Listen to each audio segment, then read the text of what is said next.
સલામ ભાઈ. દરેક ગામડાઓ પરથી મારા પર ફોન આવેલા કે સેમ્પલભાઈ અમારા ગામમાં પાણી ભરાઈ ગયું, તમે વિડીયો કરવા નહીં આવ્યા. અમારા માણેકપોરનો રસ્તો ભાઈ 12 કલાક માટે ચોકઅપ થઈ ગયો. ની અગાડી નીકળાય ને પછાડી નીકળાય. સવારે 10 વાગે રસ્તા ઉપર પાણી ચડી ગયેલું, રાતના 10 વાગ્યા સુધી. એટલે મારે કોઈ જગ્યાએ વિડીયો કરવા આવ્યો નહીં ભાઈ. અને અત્યારે આપણે આ 1.5-2 મહિનાથી દાવતવાળી બ્રેક મારવાની છે ભાઈ.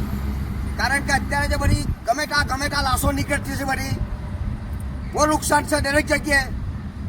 આપણે માણેકપોરમાં બી 12 કલાકમાં રસ્તો બંધ થઈ ગયેલો. હવે આ જ દશા બતાવું જો તમને. આખો રોપણની જગ્યામાં એટલો પાણીનો જોશ આવ્યો, આ પાણી અહીંથી બધું ફાસ આવ્યું, આ રોપણની જગ્યામાં આખું રેત પથરા બધું આવી ગયું. આખો ક્યાંનો ફૂલ થઈ ગયો મારા બાજુ આ બધું માર. આ રોપણની જગ્યામાં આખી રેત પથરા ક્યાંના આખો ફૂલ થઈ ગયો ભાઈ. જરા બહાર નીકળાયું નહીં.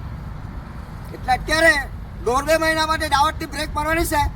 હું જાણું છું કે તમે બહુ દિલથી ખવડાવો મને, ત્યારથી ખવડાવો, આખો ટેબલ ફૂલ કરી નાખે. પણ અત્યારે 1.5-2 મહિના માટે ખાવાનું સારું નહીં લાગે ભાઈ.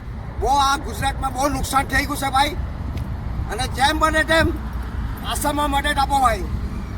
ત્યાં અત્યારે બહુ લાશો નીકળતી છે, 2-4 દાડાની બધી ફૂલેલી. ત્યાં અત્યારે જેમ બને તેમ ત્યાં મદદ આપો ભાઈ. અત્યારે મારી ચાકરી જ્યાં ઓછી રાખો. આપણે તો બહુ સરસ છે ભાઈ કે 2-3 દિવસ વરસાદ આવ્યો, ઘરથી બહાર જ નહીં નીકળ્યો. દુઆ જ કરાકી નહીં ભાઈ, બધાના હકમાં દુઆ જ કરાકી નહીં ભાઈ. હા, જ્યાં જ્યાં નુકસાન છે, બહુ નુકસાન છે, ત્યાં જ બધું પૂગું મારો ભાઈ. આ જોવા આ કેવો પાણીનો જોશ કે આખો પથ્થર રેતીઓ બધો આખો આ રોપણની જગ્યા, આ બધી રોપણની જગ્યા બધું ખેંચાય આવ્યું. ચાલો બસ ભાઈ. હા, સલામ. બધાને દુઆમાં યાદ.